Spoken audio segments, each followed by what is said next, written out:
Memeza Community Safety launched a project to combat crime as well as gender-based violence. Now, the project, funded through the FirstRand Empowerment Foundation, aims to empower individuals, bolster community safety, and also forge crucial partnership.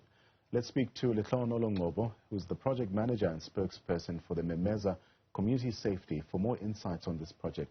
Letlhogonolo, good to have you on the program this afternoon. I mean, we've heard these concerns that have been raised around gender-based violence and just community safety concerns, especially in some of our townships and more rural communities. Let's speak about the Memeza initiative. Firstly, what is its objectives and what exactly do you aim to do here? Okay, good afternoon, Kantla, and thank you so much for having us here. So the Memeza objective is really to bring all the networks together on the ground, right? Like it's a community safety. So our organization is really about how do we leverage off each other, right? And make sure that our communities are safer. Everybody lives in the community, so really that's what we aim to do with this project.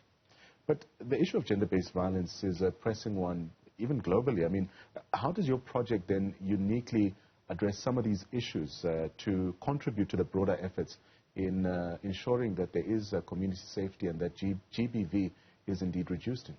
Okay, so what our project aims to do, right, is to ensure that all the partners, so we partner with everybody, which is the nice good thing about this project. We're partnering with everyone. We've got the private sector coming to play. We're involving the communities on the ground. And we've got public sector also coming into play with this project. So the community gets to own it. It's not driven by any specific organization. It becomes the community's organization. So NGOs are also involved, and we mobilize people on the ground.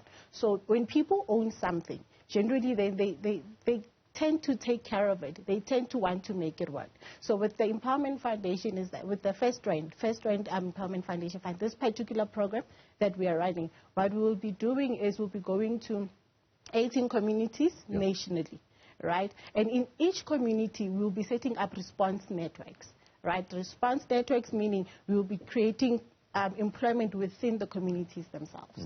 So now, when we are empowering the community, making sure the community is safe, you know, that's how we get to make sure that everybody has confidence in the project and has confidence in what we're trying to do.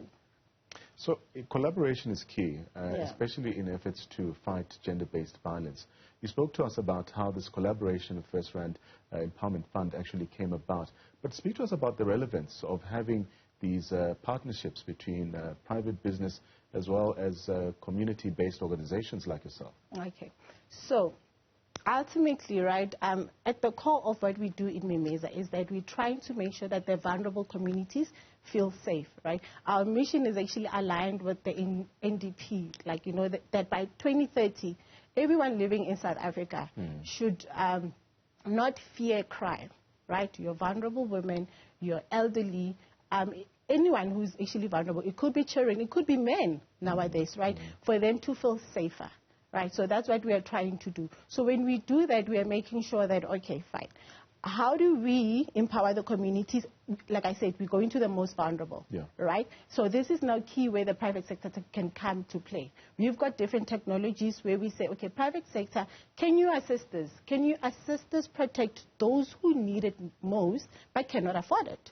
Right? And then private sectors, they come on board, like the FirstRand Foundation has done with this particular project. They came on board and said, okay, look, Memeza, we are understanding what you're doing. We trust what you're doing. How can we support you, right? Understanding very well that the government does a lot. And we work very closely with the government, but we all have to own it, right? They come through as a funder. We go into the hotspots. So we've identified hotspots where GBV is very high. We go into those communities, we go roll out the program.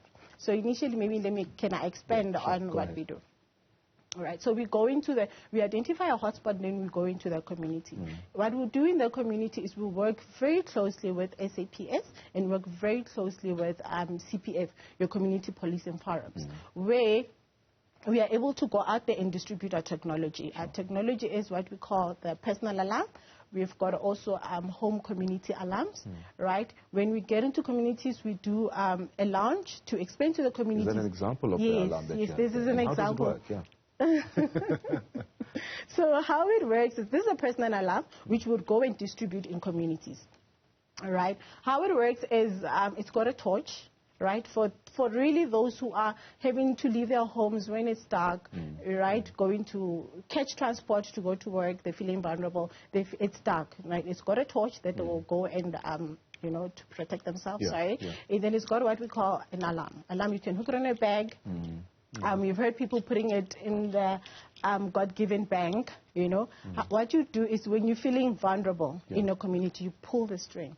It makes a really, really loud noise, right? I don't want to pull it in the studio, else you'll think there's a fire, right? It makes a really loud noise. It will deter the perpetrator. And it will Why not, though? Must we? Yeah, let's pull it. Must we pull a Memeza? So we call it...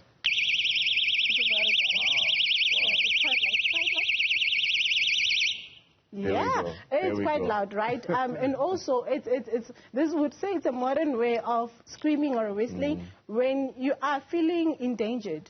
Sometimes you lose your voice. You cannot scream long enough for to deter the perpetrator. Sometimes you don't even know what to do, right? But if somebody grabs it in a way that you are able to pull the alarm, like if you have it on your bag and you're feeling like somebody's going to snatch your bag, if you hold on to the screen, to the string, it will just make noise. The perpetrator will definitely move away from you, right? And how can people get it? How can people get it? Okay, so that's where now the private sector comes in, right? Because you're going to the vulnerable, we get private sector is able to sponsor these to the vulnerable communities, right? They can buy for vulnerable communities. We go in there and we empower everyone in communities to own one of these, right? That's how they can get it. Also, we do sell, but individually, but we try not to sell individually because our thing is the whole community must be saved. So when we roll out in numbers. When we roll out the community, the personal alarm. So this is the personal alarm. Also, they can get hold of it on our website. Those who want to donate to communities, those who want to donate to schools, those who want to donate to organizations. We also encourage organizations that know that they employ women who live in vulnerable communities, who have to catch public transport at night, to buy for their employees, their female employees. And how can people connect with you? How can they connect with us? They can send us an email on info@memeza.co.za. They can go onto our website, www.memeza.co.za. We are on Facebook. We are on Twitter. We are on Instagram. Yeah. That's as far as the community alarm. But we've got like 3 other solutions as well. Brilliant, brilliant. As we wrap up, I want to get a message from you, especially as this continued fight against GBV continues. Well, my message is, right, as much as we, as Memeza, we're trying to make sure that the people feel safer, right, by making sure that they've got the tools to protect them.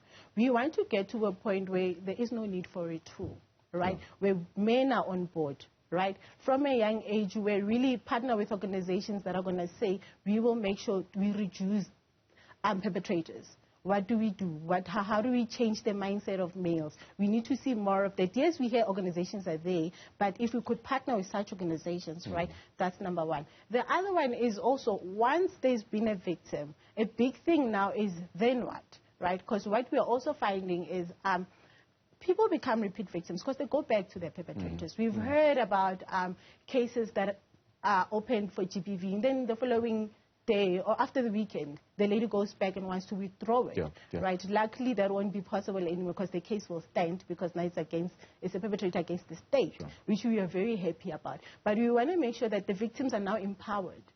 They're now empowered. They don't have to go back. Letlhogonolo, thank you very much for your time. That's Letlhogonolo Ngcobo, of course. She's from Memeza and also demonstrating some of the technology that they've brought in to fight against GBV.